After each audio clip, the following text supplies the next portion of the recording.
നമ്മളിന്ന് ഡിസ്കസ് ചെയ്യാൻ പോകുന്ന ടോപ്പിക് എന്ന് പറയുന്നത് ഇൻറർഫറൻസിലെ നോർമൽ ഇൻസിഡൻസ് മെത്തേഡാണ്. ഇപ്പോൾ നമുക്ക് എന്ത് നോക്കാം? ഇൻറർഫറൻസ് ബൈ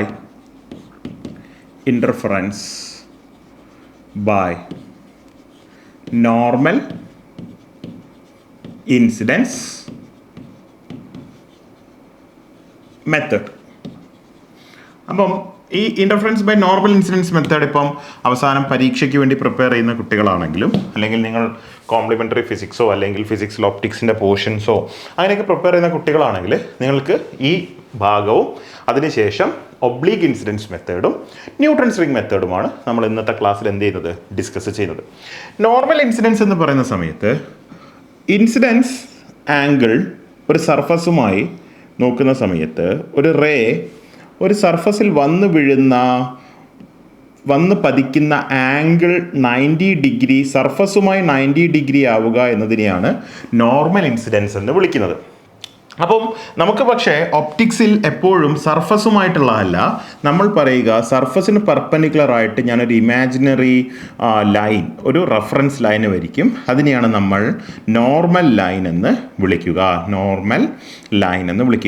അപ്പോൾ ഈ നോർമൽ ലൈനുമായിട്ട് ഒരു റേ ഉണ്ടാക്കിയിരിക്കുന്ന ആംഗിൾ എപ്പോഴും എത്രയായിരിക്കും? 0 ഡിഗ്രി ആയിരിക്കും. അതുകൊണ്ടാണ് അവനെ നോർമൽ ഇൻസിഡൻസ് എന്ന് വിളിക്കുന്നത്. നോർമലിന് പാരലായിട്ട് ഒരു റേ വന്ന് പതിക്കുകയാണെങ്കിൽ അതിനെയാണ് നോർമൽ ഇൻസിഡൻസ് എന്ന് വിളിക്കുക. പക്ഷേ കുറച്ചും കൂടി ഒരു പുറത്തു നിന്ന് നോക്കുന്ന ഒരാൾ നോക്കിക്കാണുകയാണെങ്കിൽ നമ്മൾ പറയും റേയും ആ സർഫസുമായി 90 ഡിഗ്രി ആയിരിക്കണം ഉണ്ടാവേണ്ടത്. അപ്പോൾ ഇതാണ് കേസ്. ഇതാണ് എൻ്റെ ഗ്ലാസ് പ്ലേറ്റ് എന്ന് കരുതുക. ആ ഗ്ലാസ് പ്ലേറ്റിലേക്ക് ഇങ്ങനെ റേ വന്ന് വീഴുകയാണ്, പതിക്കുകയാണ് ചെയ്യുന്നത്. Okay, so this angle is എത്രയാണ് angle? This angle is 90 degree. ഈ ആംഗിളാണ് 90 ഡിഗ്രി എന്ന് വിളിക്കുന്നത്. അപ്പോൾ നോർമലുമായി ഉണ്ടാക്കിയിരിക്കുന്ന ആംഗിൾ എത്രയാണ്? Angle is 0 degree. അപ്പോൾ അത്തരം ഇൻസിഡൻസിനെയാണ് നോർമൽ ഇൻസിഡൻസ് എന്ന് വിളിക്കുക. അപ്പോൾ ഇനി നോർമൽ ഇൻസിഡൻസിൽ എങ്ങനെയാണ് ഇൻ്റർഫറൻസ് ഉണ്ടാവുക എന്നുള്ളതാണ് നമ്മൾ നോക്കേണ്ടത്. അതിനു മുന്നേ നിങ്ങൾ ഓർത്ത് വെക്കേണ്ട ഒരു പോയിന്റ് ഉണ്ട്. നമുക്കറിയാം കൺസ്ട്രക്റ്റീവ് ഇൻ്റർഫറൻസിന് വേണ്ട കണ്ടീഷൻ എന്തായിരുന്നു? Path difference must B integral multiple of lambda ആയിരുന്നു. അതുപോലെ തന്നെ ഒരു ഡിസ്ട്രക്റ്റീവ് ഇൻ്റർഫറൻസ് നടക്കണമെങ്കിൽ path difference must B 2n+1 λ/2 അല്ലേ? Odd half integral multiple of lambda ആണെങ്കിൽ അവിടെ എന്താണ് നടക്കുക? ഒരു ഡിസ്ട്രക്റ്റീവ് ഇൻ്റർഫറൻസ് ആണ് നടക്കുക. ഈ രണ്ട് കാര്യങ്ങളും കൂടി നമ്മൾ പഠിച്ചതാണ്. അടുത്ത ഒരു പോയിന്റ് ഓർത്ത് വെക്കേണ്ട പോയിന്റ് എന്താണെന്ന് ചോദിച്ചു കഴിഞ്ഞാൽ, ഇവിടെയുള്ള പാത്ത് ഡിഫറൻസ് എന്ന് പറയുന്നത് ഒപ്റ്റിക്കൽ പാത്ത് ഡിഫറൻസ് ആണ്. ഇവിടെയുള്ള പാത്ത് ഡിഫറൻസിൻ്റെ പേര് ശരിക്കും എന്താണ്? ഇൻ ജനറൽ പാത്ത് ഡിഫറൻസ് എന്ന് വിളിക്കുന്നുണ്ടെങ്കിലും അതാരാണ്? ഒപ്റ്റിക്കൽ പാത്ത് ഡിഫറൻസ് ആണ്. ഓക്കെ, അപ്പോൾ ഒപ്റ്റിക്കൽ പാത്ത് ലെങ്ത് എന്ന് പറയുന്നത് എന്താണ്? ഒപ്റ്റിക്കൽ പാത്ത് ലെങ്ത് എന്ന് പറയുന്നത് it is actually refractive index times നമ്മുടെ റിയൽ ലെങ്ത് എന്ന് പറയാം. റിയൽ ലെങ്ത് എന്ന് പറഞ്ഞാൽ എന്താണ്? ഇപ്പം ഒരു ഗ്ലാസ് പ്ലേറ്റ് ഞാൻ എടുത്തു.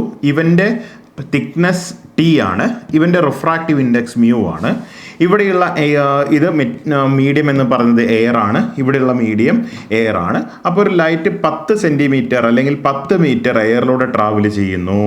ഓക്കെ, പിന്നെ T തിക്നെസ്സുള്ള ഗ്ലാസ് പ്ലേറ്റിലൂടെ ട്രാവൽ ചെയ്ത അവൻ വീണ്ടും ഒരു 5 മീറ്റർ ട്രാവൽ ചെയ്യുന്നുണ്ടെങ്കിൽ അവൻ സഞ്ചരിച്ച ലൈറ്റ് റേ സഞ്ചരിച്ച ടോട്ടൽ ദൂരം എന്ന് പറയുന്നത് 10 + T അല്ല μ × T+5 എന്ന് വേണം നമ്മൾ പറയാൻ. So this is called the optical path length. ഇവിടെ 10 × എയറിൻ്റെ റിഫ്രാക്റ്റീവ് ഇൻഡെക്സ് ഉണ്ട്. എയറിൻ്റെ റിഫ്രാക്റ്റീവ് ഇൻഡെക്സ് എത്രയാണ്? 1 ആണ്. ഗ്ലാസ് പ്ലേറ്റിൻ്റെ തിക്നെസ് എത്രയാണ്?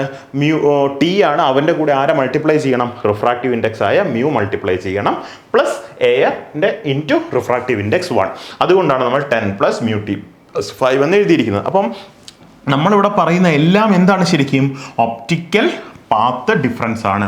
അപ്പോൾ നമുക്കിനി ഒരു ഗ്ലാസ് പ്ലേറ്റിൻ്റെ കേസിലൊക്കെയുള്ള ഒപ്റ്റിക്കൽ പാത്ത് ഡിഫറൻസ് ആണ് നമ്മൾ എന്തിൽ കാണുന്നത്? ഒരു നോർമൽ ഇൻസിഡൻസ് മെത്തേഡിൽ നമ്മൾ കാണുന്നത്. അപ്പോൾ അതിനുവേണ്ടി ഞാൻ അവൻ്റെ ഒരു ഫിസിക്സ് പറയുകയാണ്. Okay, I have A glass plate has A thickness T. ഈ ഗ്ലാസ് പ്ലേറ്റിൻ്റെ തിക്നെസ് എത്രയാണ്? T ആണ്. ഇവനിലേക്ക് എനിക്കൊരു നോർമൽ ഇൻസിഡൻസിൽ ലൈറ്റിനെ കിടത്തി വിടണം. നോർമൽ ഇൻസിഡൻസിൽ ലൈറ്റിനെ വിടാൻ നേരെ ഒരു സോഴ്സ് വെച്ചിട്ട് ഇവിടുന്ന് ഡയറക്റ്റ് കുത്തനെ നമ്മൾ വിട്ട് കഴിഞ്ഞാൽ ഒരിക്കലും അത് എന്താവില്ല, നോർമൽ ഇൻസിഡൻസ് ആവില്ല. കാരണം ഇവൻ്റെ നോർമൽ ഇതാണ് ഇവൻ്റെ നോർമൽ ലൈൻ എന്ന് പറയുന്നത്. ഓക്കെ, അവന് പാരലലായിട്ട് ഒരു റേ വീഴണമെങ്കിൽ ഇവിടെ നിന്നും വരുന്ന ഒരു റേ, ഇവിടെ നിന്ന് വരുന്ന ഒരു റേനെ കറക്റ്റ് ഒരു 45 degree ആംഗിളുള്ള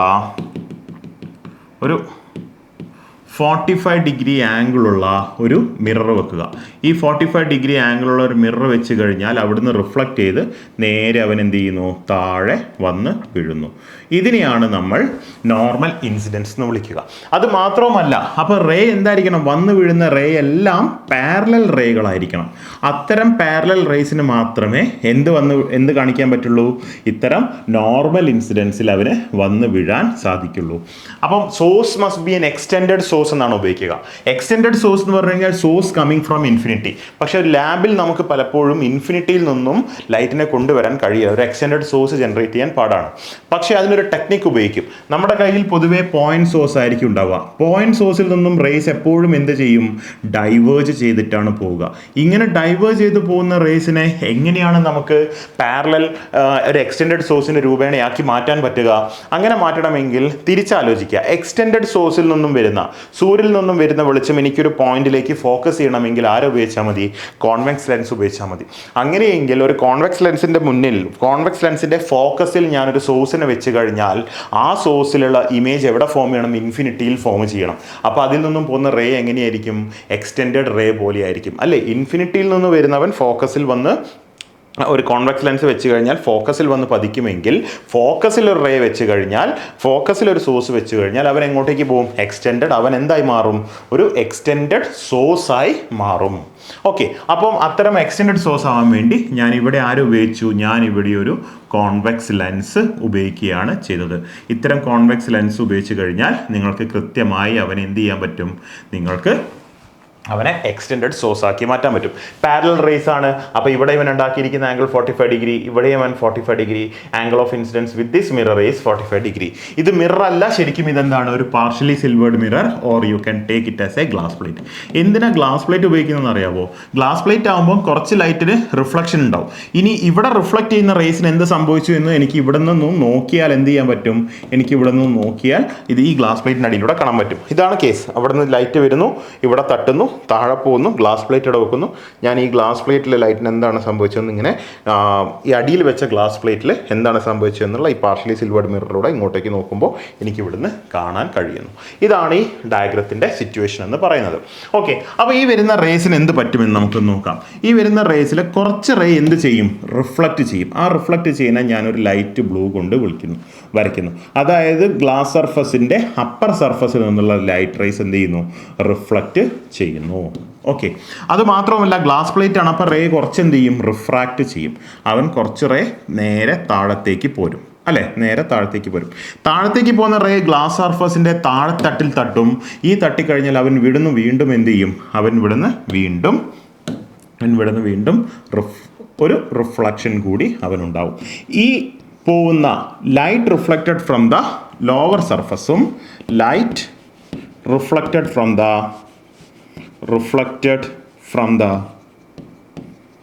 lower surface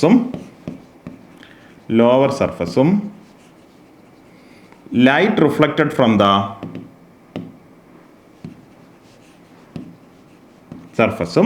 light reflected from the upper surface തമ്മിൽ എന്ത് ചെയ്യും, സൂപ്പർഇമ്പോസ് ചെയ്യും. Light reflected from the lower സർഫസും light reflected from the upper സർഫസും കൂടി സൂപ്പർ ഇമ്പോസ് ചെയ്യും അല്ലേ. ഇനി ഇവൻ റിഫ്ലക്റ്റ് ചെയ്യുന്ന മുകളിലത്തെ സർഫസിൽ നിന്ന് റിഫ്ലക്റ്റ് ചെയ്യുന്ന ലൈറ്റും താഴത്തേക്ക് പോയി തിരിച്ച് റിഫ്ലക്റ്റ് ചെയ്ത് വരുന്ന ലൈറ്റും തമ്മിലൊരു പാത്ത് ഡിഫറൻസ് ഉണ്ട്. ആ പാത്ത് ഡിഫറൻസ് എത്രയാ? ഇവൻ താഴത്തേക്ക് വരുന്നവൻ ആദ്യം മ്യൂട്ടി ദൂരം താഴത്തേക്ക് വരും, പിന്നെ എന്ത് ചെയ്യും, മ്യൂട്ടി ദൂരം മുകളിലേക്ക് പോകും. അപ്പോൾ ടോട്ടൽ പാത്ത് ലെങ്ത് എത്രയാ? ഈ താഴത്തേക്ക് വരുന്ന ലൈറ്റ് ഉണ്ടാക്കുന്ന പാത്ത് ലെങ്ത് എത്രയാ? പാത്ത് ലെങ്ത് എന്ന് പറയുന്നത് light reflected from the lower സർഫസിൽ നിന്നും എന്നുള്ള പാത്ത് ലെങ്ത് എന്ന് പറയുന്നത് 2 മ്യൂട്ടി ആയി മാറും. റൈറ്റ്. ഈ 2 mu t ഇവനും തമ്മിലുണ്ടാവുന്ന ഡിഫറൻസ് ആണ് path difference. So the effective path difference is equal to 2 mu t. അപ്പം ഇവിടെ ഒരു കോൺസ്റ്റന്റ് ആയിട്ടൊരു പാത്ത് ഡിഫറൻസ് ഉണ്ട്, കൺസിസ്റ്റന്റ് ആയിട്ടൊരു പാത്ത് ഡിഫറൻസ് ഉണ്ട്. അതുകൊണ്ട് തന്നെ അവർ കൺസിസ്റ്റന്റ് ആയിട്ട് അവർക്കൊരു ഫേസ് ഡിഫറൻസ് ഉണ്ടാവും. അത്തരം ഫേസ് ഡിഫറൻസ് കൺസിസ്റ്റന്റ് ആയിട്ട് വരികയാണെങ്കിൽ ഈ രണ്ട് സോഴ്സും ശരിക്കും കൊഹിറന്റ് സോഴ്സസ് ആണെന്ന് പറയാം. രണ്ട് സോഴ്സ് ഏതാ? Light reflected from the upper സർഫസും light reflected from the lower സർഫസും. അവർ കൊഹിറന്റ് ആയി മാറുകയും അപ്പോൾ അവിടെ എന്ത് കാണുകയും ചെയ്യും? ഇന്റർഫറൻസ് പാറ്റേൺ കാണപ്പെടുകയും ചെയ്യും. ഇതാണ് നോർമൽ ഇൻസിഡൻസിന്റെ കേസ്. പക്ഷേ ഇവിടെ പാത്ത് ഡിഫറൻസിന് ഒരു ചെറിയ പ്രത്യേകത കൂടിയുണ്ട്. എന്താണ് പ്രത്യേകത എന്ന് ചോദിച്ചു കഴിഞ്ഞാൽ, ഇവിടെയുള്ള മീഡിയം എന്ന് പറയുന്നത് എയർ ആണ്, ഇത് ഗ്ലാസ് ആണ് അല്ലേ. പിന്നെ ഇത് ഒരു എയർ ആണ്, ഇവിടെ ഒരു ടേബിൾ ഉണ്ടാവും അല്ലേ, ഇതിൻ്റെ ഇടയിൽ ഒരു മീഡിയം എയർ ഉണ്ടെന്ന് കരുതാം. ഓക്കെ, അപ്പം ഇവിടെ എയറിൽ നിന്നും എയറിൻ്റെ റിഫ്രാക്റ്റീവ് ഇൻഡെക്സ് എന്ന് പറയുന്നത് 1 ആണ്. ഗ്ലാസിൻ്റെ റിഫ്രാക്റ്റീവ് ഇൻഡെക്സ് എന്തായാലും ഗ്രേറ്റർ ദാൻ 1 ആണ് അല്ലേ. ഗ്രേറ്റർ ദാൻ 1 ആണ് ഗ്ലാസിൻ്റെ റിഫ്രാക്റ്റീവ് ഇൻഡെക്സ്. അപ്പോൾ ലോവർ റിഫ്രാക്റ്റീവ് ഇൻഡെക്സിൽ നിന്നും വന്ന് ഹയർ റിഫ്രാക്റ്റീവ് ഇൻഡെക്സ് മീഡിയത്തിൽ തട്ടി ഒരു റേ തിരിച്ചു പോകുന്ന സമയത്ത്, റിഫ്ലക്റ്റ് ചെയ്ത് പോകുന്ന സമയത്ത് അവനൊരു പൈ ഫേസ് ഡിഫറൻസ് ഉണ്ടാകും. Pi phase difference corresponds to λ/2 path difference. അവൻ എന്തുണ്ടാവും? ഒരു λ/2 പാത്ത് ഡിഫറൻസ് ഉണ്ടാവും. അപ്പോൾ ഈ പാത്ത് ഡിഫറൻസിന്റെ കൂടെ അഡീഷണൽ ആയിട്ട് ഇവൻ എന്ത് വരുന്നുണ്ട്? ഒരു λ/2 പാത്ത് ഡിഫറൻസ് വരുന്നുണ്ട്. So the effective path difference നമ്മൾ എഴുതേണ്ട, ഒരു നോർമൽ ഇൻസിഡൻസിൽ നമ്മൾ എഴുതേണ്ട എഫക്റ്റീവ് പാത്ത് ഡിഫറൻസ് എന്ന് പറയുന്നത് എത്രയാണ്? Effective path difference is equal to 2 mu t plus or minus λ/2. എന്തുകൊണ്ടാണ് ഞാൻ പ്ലസ് ഓർ മൈനസ് ഇട്ടിരിക്കുന്നത്? പ്ലസ് ഓർ മൈനസ് എന്ന് പറഞ്ഞു കഴിഞ്ഞാൽ λ/2 കൂടുകയും ചെയ്യാം, λ/2 കുറയുകയും ചെയ്യാം. ഈ പോർഷനൊക്കെ ശരിക്കും വരുന്നത് നമ്മുടെ ഇലക്ട്രോ മാഗ്നറ്റിക് വേവ്സിൻ്റെ ഭാഗത്താണ്. അത് നിങ്ങൾ പ്യുവർ ഫിസിക്സ് പഠിക്കുന്ന സമയത്ത് നമുക്കത് കൃത്യമായി, ഇലക്ട്രോ മാഗ്നറ്റിക് വേവ്സ് പഠിക്കുന്ന സമയത്ത് എന്തുകൊണ്ട് പൈ ഫേസ് ചേഞ്ച് വന്നു എന്നുള്ള കാര്യങ്ങളൊക്കെ നിങ്ങൾക്ക് പഠിക്കാനായിട്ട് പറ്റും. ഓക്കെ, അപ്പോൾ ഇതാണ് നമ്മുടെ നോർമൽ ഇൻസിഡൻസ് കേസ് എന്ന് പറയുന്നത്. അപ്പം ഇവിടെ നമ്മൾ നോർമൽ ഇൻസിഡൻസിൻ്റെ കേസിൽ നമ്മൾ പാത്ത് ഡിഫറൻസ് കണ്ടെത്തി കഴിഞ്ഞു. പാത്ത് ഡിഫറൻസ് കിട്ടിയാൽ ഇനി എനിക്ക് condition for constructive and destructive interference എഴുതാൻ പറ്റും. ഇൻ ജനറൽ കൺസ്ട്രക്റ്റീവ് ഇൻ്റർഫറൻസിനുള്ള കണ്ടീഷൻ എന്തായിരുന്നു? ഒരു കൺസ്ട്രക്റ്റീവ് ഇൻ്റർഫറൻസ് ആവണമെങ്കിൽ path difference must be n lambda, where n runs from 0, 1 to n-ന്റെ വാല്യൂസ് എങ്ങനെയൊക്കെ പോവാം? 1, 2, 3 പോവാം. അതുപോലെ തന്നെ ഒരു ഡിസ്ട്രക്റ്റീവ് ഇൻ്റർഫറൻസ് ആവണമെങ്കിൽ delta is equal to 2n plus 1 λ/2 എന്ന് കൊടുക്കാം. അവിടെയും n എന്താവാം? 1, 0, 1, 2, 3 ഇങ്ങനെ പോവാവുന്നതാണ് അല്ലേ. ഇനി നമ്മുടെ ഗ്ലാസ് പ്ലേറ്റിൻ്റെ കേസിൽ നമ്മൾ പറഞ്ഞു എഫക്റ്റീവ് പാത്ത് ഡിഫറൻസ് എന്ന് പറയുന്നത് 2 mu t plus or minus λ/2 ആണെന്ന് പറഞ്ഞു അല്ലേ. അപ്പോൾ കൺസ്ട്രക്റ്റീവിൻ്റെ കേസുമായി ഇക്വേറ്റ് ചെയ്താൽ എന്ത് കിട്ടും? Path difference 2 mu t plus or minus λ/2 is equal to എങ്ങനെ എഴുതാം? n lambda എന്ന് എഴുതാം. അപ്പോൾ ഒന്ന് നോക്കിയേ, 2 mu t ഇവിടെ വെച്ചിട്ട് 2 mu t ആണ് ശരിക്കുള്ള നമുക്ക് മെഷർ ചെയ്യാൻ പറ്റുന്ന പാത്ത് ലെങ്ത് എന്ന് പറയുന്നത് അല്ലേ. അഡീഷണൽ പാത്ത് ഡിഫറൻസ് ആണ് λ/2. അപ്പോൾ കൺസ്ട്രക്റ്റീവ് ഇൻ്റർഫറൻസിൻ്റെ കണ്ടീഷന് നമുക്ക് അവൻ്റെ കണ്ടീഷൻ ഒന്ന് മാറ്റി എഴുതാം. എങ്ങനെ മാറ്റി എഴുതാം? The path difference or the 2 mu t is equal to n ലാംഡയുടെ കൂടെ അര ലാംഡ കൂടുക അല്ലെങ്കിൽ അര ലാംഡ കുറയുക അല്ലേ. തിരിച്ചു മറിച്ചു കുറയുക അല്ലെങ്കിൽ പിന്നെ കൂടുക, എന്ത് തന്നെയായാലും n ലാംഡയുടെ കൂടെ അര കൂടുക. അപ്പോൾ കണ്ടീഷൻ എന്തായി മാറി? അര ലാംഡ, 1.5 ലാംഡ, 2.5 ലാംഡയിലൊക്കെ ഇപ്പം എന്ത് കാണിക്കാൻ തുടങ്ങി?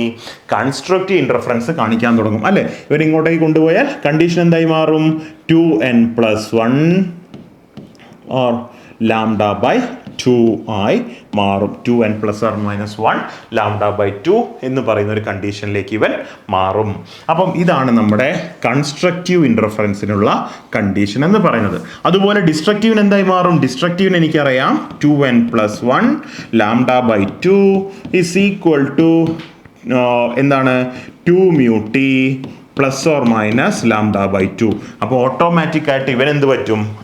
ഇവിടെ നേരത്തെ അര ലാംഡ, 1.5 ലാംഡ, 2.5 ലാംഡയിലൊക്കെ എന്ത് കാണിച്ചുകൊണ്ടിരുന്നതാണ്? Destructive interference കാണിച്ചുകൊണ്ടിരുന്നതാണ്.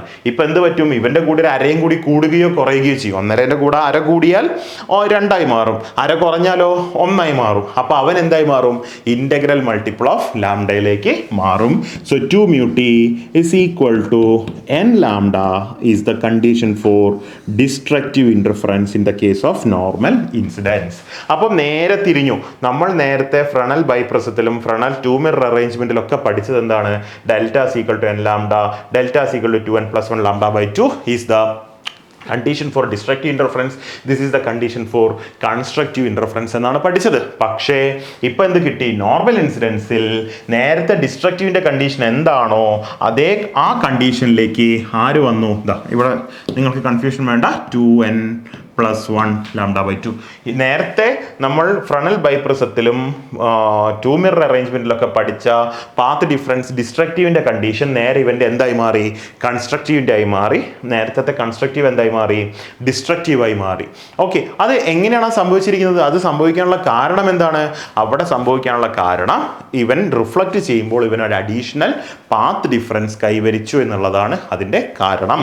ഓക്കെ, ഇനി ലൈറ്റ് റേ നേരെ നോർമലി വന്ന് വീഴാതെ നമുക്ക് നോക്കാം. What is next? It is the next one is the oblique incidence method. Interference by oblique incidence method. Oblique incidence മെത്തേഡിൽ എങ്ങനെയാണ് ഈ ഇന്റർഫറൻസ് ഉണ്ടാവുന്നത് എന്നാണ് നമ്മൾ എന്ത് ചെയ്യാൻ പോകുന്നത്? നോക്കാൻ പോകുന്നത്. ഓക്കെ, അപ്പോൾ ഞാൻ ഇവിടെ ഡയഗ്രാം വരയ്ക്കുകയാണ്. I have A glass plate. നേരത്തെ അതേ സിറ്റുവേഷൻ. നേരത്തെ അവൻ എങ്ങനെയാണ് വന്നു വീണത്? കുത്തനെയാണ് വന്നു വീണത്. ഇപ്പം എന്താ? എങ്ങനെയോ എനിക്ക് വേറെ കൊളിമേറ്ററിൻ്റെ ആവശ്യമില്ല. അവൻ നേരെ ചെരിഞ്ഞ് വന്ന് റിഫ്ലക്റ്റ് ചെയ്ത് പോകുന്നു അല്ലേ? അപ്പോൾ സംഭവിക്കുന്ന കാര്യങ്ങളാണ് നോക്കുന്നത്. ഗ്ലാസ് പ്ലേറ്റ് ഉണ്ട്. ഗ്ലാസ് പ്ലേറ്റ് വരച്ചാൽ നമ്മൾ എന്ത് വരയ്ക്കണം? ഒരു നോർമൽ ലൈൻ നേരെ വരയ്ക്കണം. റൈറ്റ്. അവനിലേക്ക് ഒരു റേ ഓഫ് ലൈറ്റ് വന്ന് വീഴുന്നു. റേ ഓഫ് ലൈറ്റ് വന്ന് വീഴുന്നു. ആ റേ ഓഫ് ലൈറ്റിലെ ഒരു ലൈറ്റ് എന്ത് ചെയ്യുന്നു? റിഫ്ലക്റ്റ് ചെയ്യുന്നു. ഒരു ഭാഗം എന്ത് ചെയ്യുന്നു? റിഫ്രാക്റ്റ് ചെയ്യുന്നു. അതിൽ കുറച്ച് ഭാഗം വീണ്ടും റിഫ്ലക്റ്റ് ചെയ്യുന്നു. അവൻ എന്ത് ചെയ്യുന്നു? റിഫ്രാക്റ്റ് ചെയ്യുന്നു. അപ്പം നമുക്കറിയാം light reflected from the upper സർഫസും light reflected from the lower സർഫസും തമ്മിലാണ് എന്ത് നടക്കേണ്ടത്? ഇന്റർഫറൻസ് നടക്കേണ്ടത്. അപ്പോൾ ഇവന് പേരിട്ട് കഴിഞ്ഞാൽ ആരൊക്കെ തമ്മിലാണ് ഇന്റർഫറൻസ് ഉണ്ടാകുന്നതെന്ന് മനസ്സിലാവും. A, B, C, D, E, F. ഇതാണ് നമ്മുടെ റേ എന്ന് പറയുന്നത്. ഓക്കെ, അപ്പം ഇവർക്ക് നമുക്കൊരു നോർമൽ ലൈനും കൂടി വരച്ചു കൊടുത്തേക്കാം. ആർക്കാണ് നോർമൽ ലൈൻ വരയ്ക്കേണ്ടത്? ഇവന് ഇവിടെ ഒരു നോർമൽ ലൈൻ വേണ്ടേ? അവൻ റിഫ്ലക്റ്റ് ചെയ്യുന്നത് അങ്ങനെയാണ്. ഇനി ഇതിനൊന്ന് സൂം ചെയ്ത് വെച്ചിട്ട് ആംഗിളൊക്കെ മാർക്ക് ചെയ്യാം. ആംഗിൾ മാർക്ക് ചെയ്യാൻ വേണ്ടി ഇവൻ വന്ന് പതിക്കുന്ന ആംഗിൾ എന്ന് പറയുന്നത് ആംഗിൾ ഓഫ് ഇൻസിഡൻസ് ഐ ആണ്. Right. By law of reflection B C എന്ന് പറയുന്ന റേ റിഫ്ലക്റ്റ് ചെയ്ത് പോകുന്ന ആംഗിളും ഐ ആണ്. റൈറ്റ്. ഇനി ഇവൻ റിഫ്രാക്റ്റ് ചെയ്യുന്ന ആംഗിൾ എന്ന് പറയുന്നത് ഞാൻ ആർ ഡാഷ് എന്നെടുത്തു. ബൈ ജോമെട്രി ഈ ആംഗിൾ ഒരു പേര് കൊടുക്കാം. ഇവിടെ ബി പി എന്ന് പേര് കൊടുക്കാം. Right. Angle D B P എന്ന് പറയുന്നത് angle D B P R dash ആണെങ്കിൽ എനിക്കുറപ്പാണ് ഇവിടെ ഞാൻ വേറൊരു പേര് കൊടുത്തു, ജി എന്ന് പേര് കൊടുത്തു. ആംഗിൾ ബി ഡി ജി എന്ന് പറയുന്നത് എന്തായിരിക്കും? D P B P R dash ആണെങ്കിൽ ബി ഡി ജി എന്ന് പറയുന്നത് എന്തായിരിക്കും? ആർ ഡാഷ് ആയിരിക്കും. അപ്പം ലോ ഓഫ് റിഫ്ലക്ഷൻ പ്രകാരം ഈ ആംഗിളും എന്തായിരിക്കണം? ആർ ഡാഷ് ആയിരിക്കണം. ഇത്രയും ആംഗിളാണ് നമ്മൾ മാർക്ക് ചെയ്തത്. പക്ഷേ നമുക്ക് ഇൻ്റർഫറൻസിന് ആവശ്യം ഇവ തമ്മിലുള്ള ആംഗിൾ അല്ല, ഇവ തമ്മിലുള്ള പാത്ത് ഡിഫറൻസ് കണ്ടെത്തലാണ്. ഇനി ആരൊക്കെ തമ്മിലാണ് പാത്ത് ഡിഫറൻസ് കണ്ടെത്തേണ്ടത്? Light reflected from the upper surface. ആ റേ എന്ന് പറയുന്നത് ആരാണ്? ബി സി എന്ന് പറയുന്ന റേയും, റൈറ്റ്, ബി സി എന്ന് പറയുന്ന റേയും ബി ഡി ഇ എഫ് എന്ന് പറയുന്ന ഈ വലിയ റേയും തമ്മിൽ ഉണ്ടായിരിക്കുന്ന പാത്ത് ഡിഫറൻസ് ആണ് എനിക്ക് എന്ത് ചെയ്യേണ്ടത്? കാൽക്കുലേറ്റ് ചെയ്തെടുക്കേണ്ടത്. അപ്പോൾ പാത്ത് ഡിഫറൻസ് കാണണമെങ്കിൽ I have the equation. Path difference എന്ന് പറയുന്നത് എന്താണെന്ന് ഞാൻ കണ്ടെത്തണം. ഇവർ തമ്മിലുള്ള പാത്ത് ഡിഫറൻസ് എങ്ങനെയാണ് കാണുക? ഞാൻ ചോദിക്കട്ടെ. ഒരു റേ ഇങ്ങനെ പോകുന്നു. ഇതാണ് ഞാൻ ബി സി എന്ന് പറഞ്ഞത്, റൈറ്റ്. അതുപോലെ തന്നെ ഞാൻ ഇവനെ നേരെ എടുത്ത് ഇവിടെ വെച്ചു, റൈറ്റ്. അതുപോലെ തന്നെ ഞാൻ ഇവനെ എടുത്ത് വെക്കുകയാണ്. ഇതാണ് റേ, നൂർത്തി വെച്ചു. റൈറ്റ്. ഇത് ബി, പോയിന്റ് ബി തന്നെ. അടുത്തത് ഡി, അടുത്ത തൊട്ടടുത്ത പോയിന്റ് ഇ, റൈറ്റ്. പിന്നെ പോയിന്റ് എഫ്. ഇങ്ങനെ വരച്ചു, റൈറ്റ്. അപ്പോൾ ഏതോ പോയിന്റ് മുതൽ ഇവർ തമ്മിൽ ഒരുമിച്ചാണ് പോകുന്നത്. ഈ പോയിന്റ് മുതൽ അവർ ഒരുമിച്ചാണ് പോകുന്നത്. അപ്പോൾ ഇവനെ സംബന്ധിച്ചിടത്തോളം ബി ഡി ഇ എന്ന് പറയുന്നതാണ് ഇവൻ സഞ്ചരിക്കുന്ന അധിക ദൂരം എന്ന് പറയുന്നത്. ഈ ഡയഗ്രാം നിങ്ങൾക്ക് ക്ലിയർ അല്ലെങ്കിലും ഓക്കെ, ഇവനെ സംബന്ധിച്ചിടത്തോളം ബി ഡി ഇ എന്ന് പറയുന്നവൻ സഞ്ചരിക്കുന്ന അധിക ദൂരം. അതുമാത്രവുമല്ല, ഏതോ ഒരു പോയിന്റ് വെച്ച് അവൻ കറക്റ്റ് പോകുന്നുണ്ട്. അതിന് നമുക്ക് എന്താ ചെയ്യാൻ പറ്റുക? We drop a perpendicular over here. നമ്മളിവിടെ കൃത്യമായൊരു പെർപെൻഡിക്കുലർ ഡ്രോപ്പ് ചെയ്യുക. അങ്ങനെ ഒരു പെർപെൻഡിക്കുലർ ഡ്രോപ്പ് ചെയ്ത് കഴിഞ്ഞാൽ യു പുട്ട് ദിസ്. ആ പോയിന്റിന് ഞാൻ n എന്ന് കൊടുത്തു. Now what is the path difference between the light reflected from the upper surface ഉം light reflected from the lower surface ഉം? അങ്ങനെ നോക്കുകയാണെങ്കിൽ ആൻസർ എന്ത് കിട്ടും? mu times refractive index times B D plus D E minus B N അല്ലേ? എന്തുകൊണ്ടാണ് ഞാൻ mu എടുത്തിരിക്കുന്നത്? What is mu? Mu is the refractive index of this glass plate and T is the thickness of this glass plate. ഇതെന്താണ്? T എന്ന് പറയുന്നത് ഈ glass പ്ലേറ്റിൻ്റെ thickness ആണ്. അങ്ങനെയെങ്കിൽ നമുക്ക് പാത്ത് ഡിഫറൻസ് എന്ത് എഴുതാം? Path difference is equal to mu times B D plus D E. ഇവൻ സഞ്ചരിച്ച ദൂരം, അതിൽ നിന്നും ആരെ കുറയ്ക്കണം? ബിயின் ദൂരം കുറച്ച് കഴിഞ്ഞാൽ ഇവർ തമ്മിലുണ്ടായിരിക്കുന്ന പാത്ത് ഡിഫറൻസ് എത്രയാണെന്ന് എനിക്ക് കൃത്യമായി എന്ത് ചെയ്യാൻ പറ്റും? മെഷർ ചെയ്തെടുക്കാൻ പറ്റും. പക്ഷേ റേയെ സംബന്ധിച്ചിടത്തോളം B D E B N ഇങ്ങനെയൊന്നും പറ്റൂല. നമുക്ക് എന്തിലേക്ക് കൊണ്ടുവരണം? ഇവൻ്റെ റിഫ്രാക്റ്റീവ് ഇൻഡെക്സിൻ്റെയും തിക്നെസ്സിൻ്റെയും ആംഗിൾ ഓഫ് ഇൻസിഡൻസിൻ്റെയോ ആംഗിൾ ഓഫ് റിഫ്രാക്ഷൻ്റെയോ ടേമിലേക്ക് ഞാൻ എന്ത് ചെയ്യണം? കണ്ടെത്തണം. ആംഗിൾ ഓഫ് റിഫ്രാക്ഷൻ കിട്ടിയാലും മതി. കാരണം എന്താ? From Snell's law I know that sine i by sine R dash is equal to എന്താണ്? Refractive index of the second medium to refractive index of the first medium. അപ്പോൾ sine i by sine R dash is equal to mu എന്നുള്ളതാണ് നമ്മുടെ എന്തെന്ന് വിളിക്കുന്നത്? Formula എന്ന് വിളിക്കുന്നത്, Snell's law എന്ന് പറയുന്നത്. അപ്പം ആർ ഡാഷ് കിട്ടിയാൽ എനിക്ക്, അല്ലെങ്കിൽ ഐ കിട്ടിക്കഴിഞ്ഞാൽ എനിക്ക് എന്ത് ചെയ്യാൻ പറ്റും? ഈസി ആയിട്ട് ആർ ഡാഷ് എന്ത് ചെയ്യാൻ പറ്റും? കണ്ടെത്താൻ പറ്റും. അപ്പം നമുക്ക് ഒന്നുമില്ലെങ്കിൽ എക്സ്പ്രഷൻ എന്തിൻ്റെ ടേമിലേക്ക് വരണം? Refractive index, thickness and angle of refraction r ഡാഷിലേക്ക് ഈ എക്സ്പ്രഷനെ കൊണ്ടുവന്നാൽ നമ്മുടെ പ്രോബ്ലം എന്തായി? സോൾവ് ആയി. ഓക്കെ, കാരണം എന്താണെന്നറിയോ? നമ്മൾ തൊട്ട് നോക്കിയേ, ഇവിടെ നോർമൽ ഇൻസിഡൻസിൽ റിഫ്രാക്റ്റീവ് ഇൻഡെക്സിൻ്റെയും തിക്നെസ്സിൻ്റെയും ടേമിലാണ് നമ്മൾ ആരെ ഡിറൈവ് ചെയ്തെടുത്തത്? പാത്ത് ഡിഫറൻസ് ഡിറൈവ് ചെയ്തത്. അപ്പോൾ ഇവിടെയും നമ്മൾ പാത്ത് ഡിഫറൻസ് എന്തിൻ്റെ ടേമിലേക്ക് കൊണ്ടുവരണം? റിഫ്രാക്റ്റീവ് ഇൻഡെക്സിൻ്റെയും തിക്നെസ്സിൻ്റെയും ഒക്കെ ടേമിലേക്ക് കൊണ്ടുവരണം. അവിടെ ആംഗിൾ ഓഫ് റിഫ്രാക്ഷൻ ഇല്ലായിരുന്നു, അല്ലെങ്കിൽ ഇൻസിഡൻസ് ഇല്ലായിരുന്നു. ഇൻസിഡൻറ്റ് ആംഗിൾ 0 ആണ്. അപ്പോൾ അവിടെ ഒരു ടേം കളിക്കുന്നുണ്ട്. ആ ടേമും കൂടി പൊക്കിക്കഴിഞ്ഞാൽ നമുക്ക് ഒരു ജനറൽ ഫോർമുലയായി അല്ലേ?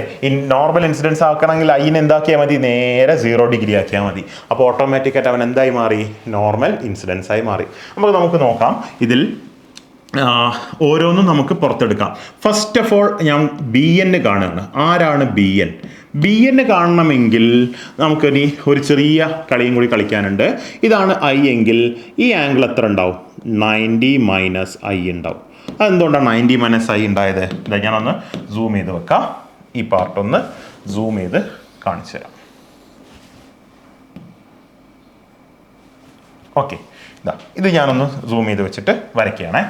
ഈ ആംഗിൾ ഐ ആണ്. നമുക്കറിയാം ഈ ആംഗിൾ എത്രയാണ്? 90 ഡിഗ്രിയാണ്. അപ്പോൾ റിമൈനിങ് ഈ ആംഗിൾ എത്ര ഉണ്ടാവും? 90 മൈനസ് ഐ ഉണ്ടാവും. ഇനി നമ്മളിത് നോർമൽ ഡ്രോപ്പ് ചെയ്തിരിക്കുന്നത് പെർപെൻഡിക്കുലർ. അപ്പോൾ ഈ ആംഗിൾ 90 ഡിഗ്രിയാണ്. അപ്പോൾ ഈ ആംഗിൾ എത്ര ഉണ്ടാവും?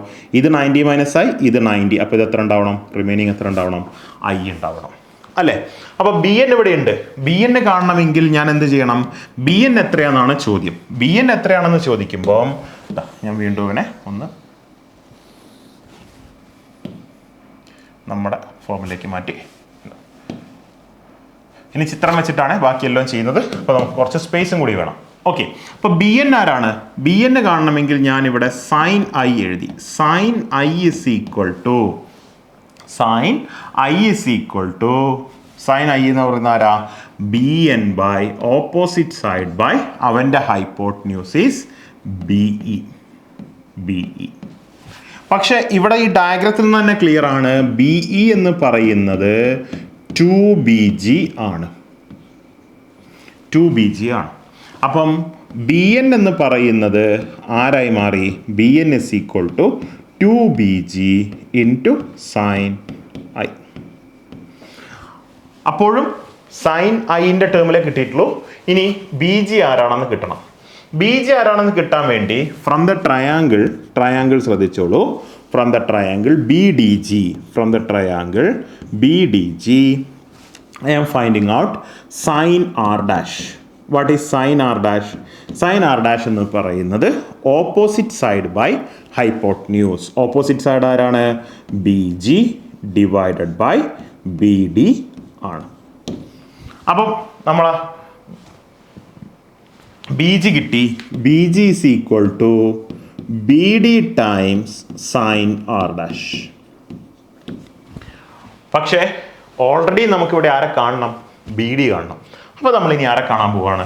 ആരാണ് ബി ഡി എന്ന് കാണാൻ പോവാണ്. ആരാണ് ബി ഡി എന്ന് എങ്ങനെ കാണുക? ബി ഡി എന്ന് പറയുന്നത് look this is A hypotenuse of the triangle B D G. B D ജിയുടെ ഹൈപ്പോട്ട്ന്യൂസ് ആണ് ആര്? B D. അപ്പോൾ നമുക്കിവിടെ പക്ഷെ നമുക്കറിയാം ഡി ജി എന്ന് പറയുന്നത് ആരാണ്? തിക്നെസ് ആണ് അല്ലെ? ഡി ജി എന്ന് പറയുന്ന ലെങ്ത് എന്ന് പറയുന്നത് ആരാണ്? തിക്നെസ് ആണ്. അപ്പോൾ നമുക്കിവിടെ ആരെ കണ്ടേക്കാം? കോസ് ആർ ഡാഷ് കണ്ടാൽ എന്ത് കിട്ടും? Cos is adjacent side by hypotenuse. Adjacent side എത്രയാ? ഡി ജി ഡിവൈഡ് ബൈ അവൻ്റെ ഹൈപ്പോട്ട്ന്യൂസ് ആരാ? ബി ഡി ആണ് അല്ലേ? അപ്പോൾ ബി ഡി ആരാ? B D is equal to D G എന്ന് പറയുന്നത് T by cos R dash. അപ്പോൾ എല്ലാവരുമായി. അപ്പം ബി ജി എന്ന് പറയുന്നത് ആരായി മാറി? B G is equal to T by cos R dash into sine R dash. Right. അപ്പോൾ ബി ഡി കിട്ടി. ബി ഡി തന്നെയാണ് ആര്? ഡി ഇ എന്ന് പറയുന്നത്.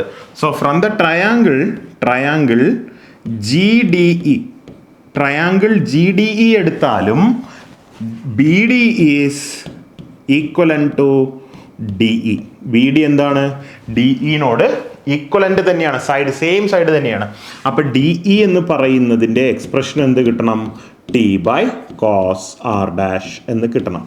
അപ്പം ഇവിടെയുള്ള first term B D plus D E solve ആയി. B D plus D E is equal to T by cos R dash. ഒരാളെ കിട്ടി. 2t by cos R dash. ഒരു കാര്യം ശ്രദ്ധിക്കണം. Right. 2t by cos R dash കിട്ടി. ഇനി നമുക്ക് അപ്പോഴും ആര് കംപ്ലീറ്റ് ആയിട്ടില്ല? ബി ജി മാത്രമേ കിട്ടിയുള്ളൂ. നമ്മൾ എന്തിലേക്ക് കൊടുക്കണം? ബി എന്നിലേക്ക് കൊടുക്കണം.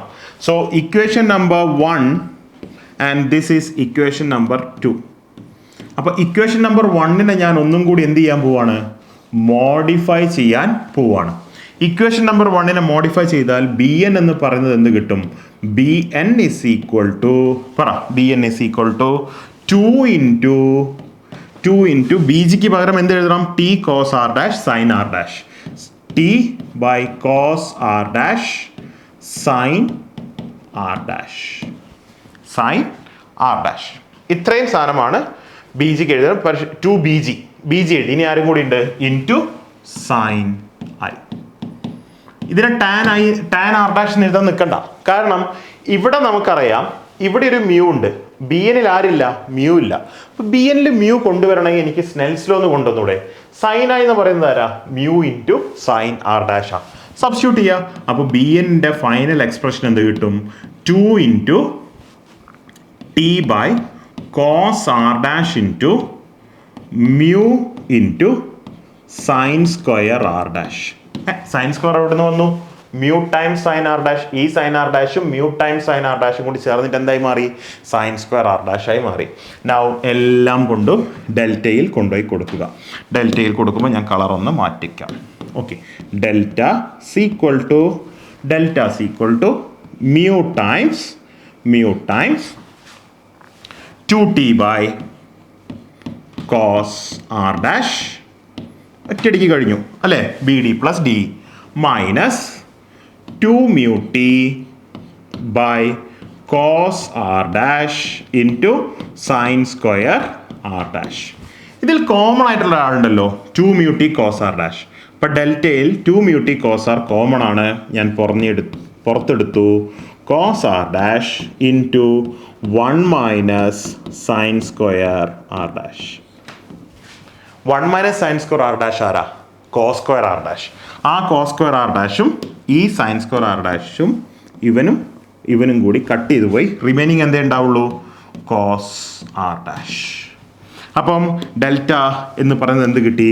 Delta equal to 2 mu t cos r dash. ഇതാണ് ഇവൻ്റെ ജോമെട്രിക്കൽ പാത്ത് ലെങ്ത്. നമ്മൾ ജോമെട്രി വഴി കണ്ടെത്തിയ പാത്ത് ലെങ്ത്. പക്ഷേ light reflected from the upper സർഫസിന് എന്ത് സംഭവിക്കണം? ഒരു അഡീഷണൽ പാത്ത് ഡിഫറൻസ് ഉണ്ടാവും. ആ അഡീഷണൽ പാത്ത് ഡിഫറൻസ് എത്രയാ? Plus or minus lambda by 2. This is the additional path difference. So this is the total path difference for the oblique incidence method. Normal ആക്കാൻ എന്തിട്ടാ മതി? I 0 ആയിപ്പോ normal ആവുമ്പോൾ അല്ലേ? Angle of incidents എന്തായി പോവും? 0 ആയി പോവും. ആംഗിൾ ഓഫ് ഇൻസിഡൻസ് 0 ആകുമ്പോൾ സ്നെൽസ് ലോ അവിടെ വാലിഡ് അല്ല. ആർ ഡാഷും എന്താണ്? 0 ആണ്. കാരണം അവിടെ സ്നെൽസ് ലോ വാലിഡ് അല്ല. കാരണം അവൻ നേരെ നോർമലിൽ പാരലായിട്ട് വരുന്ന സമയത്ത് അവൻ നേരെ അകത്തേക്ക് ഒരു റിഫ്രാക്ഷനും ഇല്ലാതെ നേരെ വരും. നോർമലിന് പാരലായിട്ടാണ് വരുന്നതെങ്കിൽ അവന് നോ റിഫ്രാക്ഷൻ ഈസ് ദർ. അപ്പോൾ റിഫ്രാക്ഷൻ ഇല്ല എങ്കിൽ റിഫ്രാക്റ്റിംഗ് ആംഗിൾ എത്രയാണ്? 0 ആണ്. റിഫ്രാക്റ്റിംഗ് ആംഗിൾ 0 ആയി കഴിഞ്ഞാൽ cos 0 1 ആയി മാറും. So this expression changes to our normal incidence method ടേമിലേക്ക് ഇവൻ എന്താവും? കംപ്ലീറ്റ്ലി ചേഞ്ച് ആവും. So this is the oblique incidence method. ശരിക്കും ഒബ്ലീഗ് ഇൻസിഡൻസ് മെത്തേഡ് പഠിച്ചിട്ട് നിങ്ങൾ എന്ത് പഠിച്ചാലും മതി, നോർമൽ ഇൻസിഡൻസിലേക്ക് പോയാലും മതി. ഒബ്ലീഗ് ഇൻസിഡൻസ് മെത്തേഡ് പഠിക്കുന്നത് നല്ലതായിരിക്കും. ആകെ ഒരു ജോമെട്രി ഉള്ളൂ. ഇവന് ഈ ചിത്രം വരയ്ക്കാൻ കൃത്യമായി അറിയണം. അതുപോലെ തന്നെ നമ്മൾ വേണ്ട പ്രോപ്പർ ആയിട്ടുള്ള ട്രയാങ്കിളുകൾ ചൂസ് ചെയ്യുക, കണ്ടീഷൻസ് ചൂസ് ചെയ്യുക, ആൻസറിലേക്ക് അവസാനം ഡിറൈവ് ചെയ്ത് എത്തുക. ഇതാണ് നമ്മുടെ ഒബ്ലീക്ക് ഇൻസിഡൻസ് മെത്തേഡ് എന്ന് പറയുന്നത്. അടുത്ത ഒരു ഈ ഭാഗത്തിൽ തന്നെ അടുത്ത ഇമ്പോർട്ടൻറ്റ് പോർഷനാണ് ന്യൂട്ടൺസ് റിംഗ് എന്ന് പറയുന്നത്. ഇൻ്റർഫറൻസ് ഉണ്ടാക്കുന്ന അടുത്ത ഒരു ഇൻ്റർഫെറോമീറ്റർ ആണ്, അല്ലെങ്കിൽ ഇൻ്റർഫറൻസ് എക്സ്പെരിമെൻ്റ് ആണ് ന്യൂട്ടൺസ് റിംഗ് എക്സ്പെരിമെൻറ്റ്. ഈ ന്യൂട്ടൺസ് റിംഗ് എക്സ്പെരിമെൻ്റ് എന്താണെന്ന് ആദ്യം പറയാം. ഇവനും ഇൻ്റർഫറൻസ് തന്നെ ഉണ്ടാക്കുന്നതാണ്. ഓക്കെ, ന്യൂട്ടൺസ് റിംഗ് എക്സ്പെരിമെൻറ്റിൽ നമുക്കൊരു ഗ്ലാസ് പ്ലേറ്റ് ഉണ്ട്. ഒരു ഗ്ലാസ് പ്ലേറ്റ് വെക്കുന്നു. ആ ഗ്ലാസ് പ്ലേറ്റിൻ്റെ മുകളിൽ നമ്മളൊരു പ്ലാനോ കോൺവെക്സ് ലെൻസ് വെക്കുന്നു. ഈ പ്ലാനോ കോൺവെക്സ് ലെൻസ് വെച്ച് കഴിഞ്ഞാൽ ഇവിടെ ഒരു എയർ ഫിലിം ഫോം ചെയ്യുന്നു, തിക്നെസ് T. ഈ എയർ ഫിലിം കൊണ്ടാണ് എന്തുണ്ടാവുന്നത്? ഇൻ്റർഫറൻസ് ഉണ്ടാവുന്നത്. റൈറ്റ്. ഇവിടെ ലൈറ്റ് വന്ന് വീഴുന്നത് ഒരു ഗ്ലാസ് പ്ലേറ്റിൻ്റെ മുകളിൽ 45 ഡിഗ്രിയിൽ വെച്ച ഗ്ലാസ് പ്ലേറ്റിൻ്റെ മുകളിൽ ഒരു എക്സ്റ്റെൻഡഡ് സോഴ്സിൽ നിന്നുമുള്ള ലൈറ്റാണ് വന്ന് വീഴുന്നത്. So this is you have a microscope over here. Right. Now you can view interference pattern. ഇവിടെ ന്യൂട്ടൺസ് റിങ്ങിൽ നിങ്ങൾക്കറിയാം ഇതൊരു കോൺസെൻട്രിക് ആയിട്ടുള്ള ഫേസ് ചേഞ്ചുകളാണ് നിങ്ങൾക്ക് ഫീൽ ചെയ്യുക. അതുകൊണ്ട് തന്നെ ഇവിടെ ഉണ്ടാക്കിയിരിക്കുന്ന പാറ്റേൺ എന്ന് പറയുന്നത് കോൺസെൻട്രിക് റിംഗ് പാറ്റേൺ ആയിരിക്കും. സോ ദ ന്യൂട്ടൺസ് റിംഗ് പാറ്റേണിലാണ് ഇൻ്റർഫറൻസ് ഫോം ചെയ്യുക ഡ്യൂ ടു ഇറ്റ്സ് സിമെട്രി അല്ലേ? ആ ലെൻസിൻ്റെ സർക്കുലർ സ്ഫെറിക്കൽ സിമെട്രി കൊണ്ട് തന്നെ അവൻ ഉണ്ടാക്കിയിരിക്കുന്നത് എന്തായിരിക്കും? ഒരു കോൺസെൻട്രിക് റിംഗ് ഷേപ്പിലായിരിക്കും ന്യൂട്ടൺസ് റിംഗ് ഫോം ചെയ്തിട്ടുണ്ടാവുക. ഇവിടെ ഞാൻ വരച്ചപ്പം സെൻറ്ററിൽ ഡാർക്ക് ഫ്രിഞ്ച് വരച്ചു. അതിൻ്റെ കാരണം എന്താണെന്ന് നമുക്ക് നോക്കാം. നമുക്കറിയാം നോർമൽ ഇൻസിഡൻസ് മെത്തേഡിൽ the effective path difference is 2 mu t cos r dash ഇല്ല, നോർമൽ ഇൻസിഡൻസ് ആണ്. So 2 mu t is equal to n lambda എന്നുള്ളതാണ് ഡിസ്ട്രക്റ്റീവ് ഇൻ്റർഫറൻസിലുള്ള കേസ്. കൺസ്ട്രക്റ്റീവ് ഇൻ്റർഫറൻസ് ആണ് 2 mu t is equal to 2n plus 1 lambda by 2 ആണ്. ഇവിടെ ഈ glass പ്ലേറ്റും ഈ plano convex ലെൻസും തമ്മിൽ ടച്ച് ചെയ്യുന്ന പോയിന്റിൽ അവിടെ തിക്നെസ് എന്തായിരിക്കും? 0 ആയിരിക്കും. തിക്നെസ് 0 ആവുന്ന കണ്ടീഷൻ സാറ്റിസ്ഫൈ ചെയ്യുന്നത് ആര് മാത്രമാണ്? ഡിസ്ട്രക്റ്റീവ് ഇൻ്റർഫറൻസ് ആണ്. അതുകൊണ്ടാണ് സെൻട്രൽ ഫ്രിഞ്ചിൽ എന്തുണ്ടാവുന്നത്? ഒരു ഡാർക്ക് ഫ്രിഞ്ച് ഫോം ചെയ്യുന്നത്. So why dark fringe is formed on the centre of Newton's ring എന്ന് ചോദിച്ചു കഴിഞ്ഞാൽ, since the thickness between the air film, the thickness of the air film is 0 at the plano convex lens and glass plate interface, that thickness 0 ആയതുകൊണ്ട് നമുക്ക് എന്ത് പറയാം? It forms a destructive interference pattern എന്ന് നമുക്ക് പറയാവുന്നതാണ്.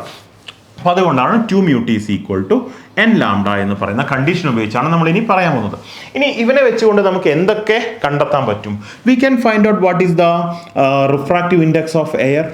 ഈ വന്നിരിക്കുന്ന ഇതിൻ്റെ റിഫ്രാക്റ്റീവ് ഇൻഡെക്സ് എന്താണെന്ന് നമുക്ക് കണ്ടെത്താൻ പറ്റും. എനിക്കതുപോലെ തന്നെ ഒരു ലൈറ്റിൻ്റെ ഈ ഉപയോഗിച്ചിരിക്കുന്ന ലൈറ്റിൻ്റെ വേവ് ലെങ്ത് എന്താണെന്ന് എനിക്ക് മെഷർ ചെയ്യാൻ പറ്റും. ഇതൊക്കെ മെഷറബിൾ സാധ്യമാവുന്നത് എങ്ങനെയാണെന്ന് ചോദിച്ചു കഴിഞ്ഞാൽ I have to find out what is the radius of the nth ring. ഇവിടെ ഒരുപാട് n number of rings form ചെയ്യും. അങ്ങനത്തെ ഏതെങ്കിലും ഒരു റിങ്ങിൻ്റെ റേഡിയസ് കണ്ടെത്തുക. അതിൽ നിന്നും തൊട്ടടുത്തോ തൊട്ടപ്പുറത്തോ ഉള്ള ഒരു 10 റിങ്ങോ 2 റിങ്ങോ അപ്പുറത്തുള്ള മറ്റൊരു റിങ്ങിൻ്റെ റേഡിയസ് കണ്ടെത്തിയാൽ വളരെ എളുപ്പത്തിൽ എനിക്ക് വേവ് ലെങ്ത്തും ആ മീഡിയം ഉണ്ടാക്കിയിരിക്കുന്ന റിഫ്രാക്റ്റീവ് ഇൻഡെക്സ് ഒക്കെ വളരെ ഈസി ആയിട്ട് എന്ത് ചെയ്യാൻ പറ്റും? കണ്ടെത്താൻ പറ്റും. അതെങ്ങനെയാണെന്ന് നമുക്കൊന്ന് നോക്കാം. അപ്പോൾ ഈ സിറ്റുവേഷനിൽ ജോമെട്രിക്കൽ ഇൻ്റർപ്രിറ്റേഷന് വേണ്ടി ഞാൻ ചിത്രം ഒന്ന് എന്ത് ചെയ്യുന്നു? മാറ്റി വരയ്ക്കുകയാണ് ചെയ്യുന്നത്. ചിത്രം എങ്ങനെ മാറ്റി വരയ്ക്കാമെന്നറിയാവോ? ഇതാണ് എൻ്റെ പ്ലാനോ കോൺവെക്സ് ലെൻസ്. സാർ എന്താ വട്ടം വരച്ചിരിക്കുന്നത്? Now this become the plano convex lens. ഈ plano convex lens it is a part of a large circle. നമുക്കറിയാം, നമ്മൾ +2 പഠിച്ചതാണ്. ഒരു ലെൻസ് എന്ന് പറയുന്നത് it is a part of a large circle, right? അതിനൊരു ലാർജ് സർക്കിളിൻ്റെ പാർട്ടായിരിക്കും. അപ്പം ആ ലാർജ് സർക്കിളിൻ്റെ റേഡിയസ് എന്ന് പറയുന്നത്, റേഡിയസ് ഓഫ് കർവേച്ചർ എന്ന് പറയുന്നത് 6 ആണ്. ഓക്കെ, അപ്പോൾ ലെൻസിൻ്റെ റേഡിയസ് ഓഫ് കർവേച്ചർ എത്രയാണ്? 6 ആണ്. ഞാൻ ഈ അറ്റത്ത് nth റിംഗ് ആണ് ഫോം ചെയ്തിരിക്കുന്നത് സെൻറ്ററിൽ നിന്നും. സോ ആ റേഡിയസിനെ ഞാൻ Rn എന്ന് വിളിച്ചു. So this distance is capital letter R. ഈ ഡിസ്റ്റൻസ് എത്രയാണ്? 6 ആണ്. ആ ടോട്ടൽ ഡിസ്റ്റൻസ് എത്രയാണ്? 6 ആണ്. ഓക്കെ, അപ്പോൾ Rn എന്ന് പറയുന്നത് അതാണ്. ഇനി ആ Rn ഫോം ചെയ്തിരിക്കുന്ന എയർ ഫിലിമിൻ്റെ തിക്നെസ് എന്ന് പറയുന്നത് T ആണ്. അപ്പോൾ ഈ തിക്നെസ് എത്രയാണ്? T ആണ്. അപ്പോൾ റിമൈനിങ് ഈ ലെങ്ത് എത്രയുണ്ടാവും? ദിസ് ലെങ്ത് ഈസ്, ഈ ഗ്രീൻ കൊണ്ട് മാർക്ക് ചെയ്ത ലെങ്ത് എത്ര ഉണ്ടാവും? R മൈനസ് T ആണ്. അപ്പോൾ എനിക്ക് കാണേണ്ടത് ആരെയാണ്? Rn കിട്ടിക്കഴിഞ്ഞാൽ വേവ് ലെങ്ത് കിട്ടുമെന്നാണ് ഞാൻ പറഞ്ഞത്. എനിക്ക് Rn എന്ന് കണ്ടുവെക്കാം. Rn എങ്ങനെ കാണും? ഇതാ ഇവിടെ നമുക്ക് ചിത്രം ഒന്ന് മാറ്റി വരയ്ക്കാം. ദിസ് ഈസ്, പേരൊക്കെ നിങ്ങൾക്ക് വേണമെങ്കിൽ പേരിടാം കേട്ടോ. അതിനെ കുറച്ചും കൂടി ഒന്ന് വലുതാക്കി വെച്ചാൽ നമുക്ക് ഈസിയായിട്ട് പേരിടാം. ഇവനെ പേരിട്ടിട്ട് OPQ, R കൊടുക്കാൻ പറ്റില്ല, S, right? So from the triangle OPS, triangle OPS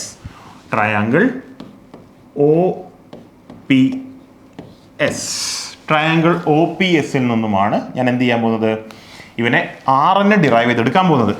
PS എന്ന് പറയുന്ന ലെങ്ത് എത്രയാണ്? Rn ആണ്. OS എന്ന് പറയുന്ന ലെങ്ത് എത്രയാണ്? ക്യാപിറ്റൽ R ആണ്. PS എന്ന് പറയുന്ന ലെങ്ത് എത്രയാണ്? Rn ആണ്. OS എന്ന് പറയുന്ന ലെങ്ത് എത്രയാണ്? R ആണ്. ക്യാപിറ്റൽ ലെറ്റർ R ആണ്, അല്ലേ? OP എന്ന് പറയുന്ന ലെങ്ത് എത്രയാണ്? OP എന്ന് പറയുന്ന ലെങ്ത് R മൈനസ് T ആണ്. ഇനി വളരെ ഈസി ആയിട്ട് Rn കണ്ടെത്തിക്കൂടെ? Rn എന്ന് പറയുന്ന ആരാണ്? Rn is equal to or Rn square is equal to use Pythagoras theorem. എന്താ? R സ്ക്വയറിൽ നിന്നും ഹൈപ്പോട്യൂസിൽ നിന്നും ആരെ കുറയ്ക്കണം? അവൻ്റെ ഹൈറ്റ് കുറയ്ക്കണം. R minus T the whole square. കഴിഞ്ഞു. സോ Rn square is equal to R square minus R square plus 2RT minus T square. ഇവനെ ഞാൻ A square minus A minus B the whole square വെച്ച് expand ചെയ്തു. Minus sign കൊടുത്തു. Minus ഒക്കെ replace ചെയ്തു. Plus ഉള്ളത് മൈനസ് ആക്കി, minus ഉള്ളതൊക്കെ എന്താക്കി? പ്ലസ് ആക്കി മാറ്റി. നൗ R സ്ക്വയറും കട്ട് ചെയ്തു പോയി. തിക്നെസ് വളരെ സ്മോൾ ആയിരിക്കും. സോ അതുകൊണ്ട് ഞാൻ T സ്ക്വയറിന് എന്താക്കി? 0 ആക്കി മാറ്റി. So Rn square is equal to 2RT എന്നെഴുതി. Rn square is equal to 2RT. നമുക്കറിയാം ഇവിടെ ലൈറ്റ് വന്ന് വിടുന്നത് നോർമൽ ഇൻസിഡൻസ് മെത്തേഡിലാണ്. അതുകൊണ്ട് തന്നെ 2 mu t is equal to n lambda എന്ന് പറയുന്നതാണ് നമുക്കുള്ള ഏറ്റവും സിംപ്ലസ്റ്റ് ആയിട്ടുള്ള, നമ്മൾ എണ്ണുന്ന റിങ്ങുകളെല്ലാം എന്ത് റിംഗ് ആണ്? ഡാർക്ക് ഫ്രിഞ്ച് ആണ്. സോ Rn ഈസ് ദ, Rnന്റെ പേര് മറക്കരുത്, Rn is the radius of nth dark fringe. ഒരു nth ഡാർക്ക് ഫ്രിഞ്ചിൻ്റെ റേഡിയസ് ആണ് Rn എന്ന് പറയുന്നത്. So 2 mu t is equal to n lambda എന്നുള്ളതാണ് അവിടെയുള്ള ഡാർക്ക് ഫ്രിഞ്ച് ഉണ്ടാവാനുള്ള, nth ഡാർക്ക് ഫ്രിഞ്ച് ഉണ്ടാവാനുള്ള കണ്ടീഷൻ എന്ന് പറയുന്നത്. ഓക്കെ, അങ്ങനെയെങ്കിൽ ഇവിടെ 2t റീപ്ലേസ് ചെയ്തൂടെ? 2t is equal to എന്താണ്? n ലാംഡ ബൈ മ്യൂ എന്ന് കിട്ടും. Right, you substitute for Rn square is equal to 2t പകരമാണ് കൊടുക്കുന്നത്. So Rn is equal to n lambda by mu എന്ന് കൊടുക്കും. ഇവിടെ ഉണ്ടായിരിക്കുന്ന ന്യൂട്ടൺസ് റിങ്ങിൽ, സാധാരണ ന്യൂട്ടൺസ് റിങ്ങിൽ ഉണ്ടായിരിക്കുന്ന മീഡിയം എന്ന് പറയുന്നത് എയർ ആയതുകൊണ്ട് തന്നെ ടെക്സ്റ്റ് ബുക്കിലൊക്കെ mu is equal to 1 എന്നാണ് എടുക്കാറുള്ളത്. So Rn square is equal to n lambda. Air തന്നെ വേണം എന്നൊന്നും ഇല്ല. എന്തും എടുക്കാൻ നിങ്ങൾക്ക് എയർ തന്നെ വേണം നിർബന്ധമൊന്നുമില്ല. നിങ്ങൾക്ക് വേണമെങ്കിൽ വല്ല വെള്ളം നിറച്ചിട്ട് അതിൻ്റെ മുകളിൽ കോൺവെക്സ് ലെൻസ് വെച്ചിട്ട് ന്യൂട്ടൺസ് റിംഗ് ഫോം ചെയ്യാം. അപ്പോൾ അവിടെ മ്യൂ എന്തായി മാറില്ല, 1 ആയി മാറില്ല. അത്രയേ ഉള്ളൂ. ഓക്കെ, അപ്പോൾ Rn square is equal to n, ഒരു n ലാംഡ, ഒരു R വിട്ടുപോയി അല്ലേ, ഒരു R ഉണ്ട്. സോ n ലാംഡ R എന്നുള്ള ഇക്വേഷനിലേക്ക് നമ്മൾ എത്തിച്ചേരും. പക്ഷേ ഇവിടെ നമുക്ക് nth ഒരു ഇതൊരു എക്സ്പെരിമെന്റൽ ടെക്നിക്കാക്കി മാറ്റുന്ന സമയത്ത് nth റിങ്ങിന്റെ റേഡിയസ് മാത്രം കണ്ടുകൊണ്ട് ചെയ്യാൻ പറ്റില്ല. കുറച്ചും കൂടി എളുപ്പത്തിൽ നമുക്ക് ലാംഡ കാൽക്കുലേറ്റ് ചെയ്യാൻ എന്ത് ചെയ്യാം, എനിക്ക് എന്നിൽ നിന്നും ഒരു 10ാമത്തെ റേഡിയസ്, റിങ്ങിന്റെ റേഡിയസ് കാണണം. 10ാമത്തെ എന്ന് പറയുമ്പോൾ എന്നിൽ നിന്നും 10ാമത്തെ puttu k is equal to 10. Now Rn plus k സ്ക്വയറിന്റെ എത്ര കിട്ടും, n plus kth റിംഗ് ആണ്. n plus kth റിങ്ങിന്റെ റേഡിയസ് എന്ന് പറയുന്നത് n plus k into lambda r ആണ്. ഇതിൽ നിന്നും ലാംഡ എങ്ങനെ കാണും, U can find out easily, U can find out what is lambda from here. എങ്ങനെ ലാംഡ കാണും, r square n plus k യിൽ നിന്നും ആരെ കുറയ്ക്കുക, r സ്ക്വയർ n കുറച്ച് കഴിഞ്ഞാൽ നിങ്ങൾക്ക് n ലാംഡ, ഇവൻ എക്സ്പാൻഡ് ചെയ്താൽ എന്ത് കിട്ടും, n lambda r plus k lambda r minus n lambda r എന്ത് കിട്ടും, k ലാംഡ r എന്ന് കിട്ടും. So this from here you can find out what is lambda, that is r square n plus k minus r n square divided by KR എന്ന് കിട്ടും. അപ്പോൾ Newton's ring കാണുന്ന സമയത്ത് നമുക്ക് സെൻറ്ററിൽ നിന്നും റേഡിയസ് കാണലല്ല കുറച്ചും കൂടി എളുപ്പം. നമുക്ക് കുറച്ചും കൂടി എളുപ്പം എന്താണ്, നമുക്ക് അവൻ്റെ ന്യൂട്ടൺസ് റിങ്ങിൻ്റെ മൊത്തം ഡയമീറ്റർ കാണലാണ് എളുപ്പം. അപ്പോൾ നമ്മൾ ഈ റേഡിയസ് എക്സ്പ്രഷൻ എന്താക്കി മാറ്റണം, ഡയമീറ്റർ ആക്കി മാറ്റണം. സോ Rn പ്ലസ് k എന്ന് പറയുന്നത് ശരിക്കും ആരാണ്, ഡയമീറ്റർ, n പ്ലസ് kth റിങ്ങിൻ്റെ ഡയമീറ്റർ ഡിവൈഡഡ് ബൈ 2 ആണ്. Rn എന്ന് പറയുന്നത് എന്താണ്, nth റിങ്ങിൻ്റെ ഡയമീറ്ററിൻ്റെ പകുതിയാണ്. You substitute, you will get lambda is equal to Rn plus k the whole square dn plus k by 2 the whole square എന്ത് കിട്ടും, d square n plus k by 4 എന്ന് കിട്ടും. ഇവിടെയും അതുപോലെ ഒരു 4 ഉണ്ടാവും. So lambda is equal to d square n plus k minus d square by d square n divided by 4kr. അപ്പോൾ ഇനി പല ടെക്നിക്ക് ഉണ്ട്. ബോയ്സ് മെത്തേഡ് വഴി റേഡിയസ് ഓഫ് കർവേച്ചർ കാണുക. This is the radius of curvature of lens, curvature of lens, right? k എന്ന് പറയുന്നത് എന്നിൽ നിന്നും എത്രാമത്തെ റിങ്ങിൻ്റെ നമ്പേഴ്സ് മാറുന്നതിനനുസരിച്ചാണ്. And d square n is the nth dark fringe and d square n plus k is the n plus kth റിങ്ങിൻ്റെ diameter എന്ന് പറയുന്നത്. ഇത് വെച്ച് നിങ്ങൾക്ക് ലാംഡ കണ്ടെത്താൻ പറ്റും. ഇനി ഇത് വെച്ചിട്ട് എങ്ങനെ റിഫ്രാക്റ്റീവ് ഇൻഡെക്സ് കാണും, നിങ്ങൾക്കറിയാം ഇവിടെയൊക്കെ മ്യൂ നമ്മൾ 1 കൊടുത്തോണ്ടാണ്, അല്ലെങ്കിൽ ഇവിടെയൊക്കെ എന്ത് വരും, ഒരു ബൈ മ്യൂ ഇവൻ്റെ കൂടെ ഇങ്ങനെ കയറി വരും അല്ലേ. ഇവിടെ ഒരു ബൈ മ്യൂ വരും, ഇവിടെ ഒരു ബൈ മ്യൂ വരും, ഇവിടെ ഒരു ബൈ മ്യൂ വരും, ഇവിടെ ഒരു ബൈ മ്യൂ വരുമ്പം ഇവൻ ഇങ്ങോട്ടേക്ക് മൾട്ടിപ്ലൈ ചെയ്യുമ്പോൾ ഇൻറ്റു മ്യൂ ആയി മാറും. അപ്പോൾ ഇൻറ്റു മ്യൂ ആവുന്ന സമയത്ത് how will you find out the refractive index of that material. ഇവിടെ ഉണ്ടായിരിക്കുന്ന ഫിലിം ഉണ്ടാക്കിയിരിക്കുന്ന റിഫ്രാക്റ്റീവ് ഇൻഡെക്സിൻ്റെ, ആ ഫിലിമിൻ്റെ റിഫ്രാക്റ്റീവ് ഇൻഡെക്സിൻ്റെ ആ ഫിലിമിൻ്റെ റിഫ്രാക്റ്റീവ് ഇൻഡെക്സ് എങ്ങനെ കണ്ടെത്തും, refractive index mu is equal to ഇവിടെ മ്യൂ വരുന്ന സമയത്ത് lambda KR divided by R square n plus k minus R square n. അപ്പോൾ ഇങ്ങനെയും നിങ്ങൾക്ക് എന്ത് കണ്ടെത്താൻ പറ്റും, റിഫ്രാക്റ്റീവ് ഇൻഡെക്സ് നിങ്ങൾക്ക് ഈസി ആയിട്ട് കണ്ടെത്താൻ പറ്റും. അപ്പോൾ ഇത്രയും കാര്യങ്ങളാണ് നമുക്ക് പരീക്ഷയ്ക്ക് പഠിക്കാനുള്ളത്. ഒന്ന് എന്താണ്, ഒന്ന് നോർമൽ ഇൻസിഡൻസ് മെത്തേഡ്, മറ്റൊന്ന് ഒബ്ലീക്ക് ഇൻസിഡൻസ് മെത്തേഡ്, പിന്നെ മറ്റൊന്ന് ന്യൂട്ടൺസ് റിംഗ് മെത്തേഡ്. ഇത്രയും കാര്യങ്ങൾ പഠിച്ചു കഴിഞ്ഞാൽ നമ്മുടെ ഈ ഭാഗം കംപ്ലീറ്റ്.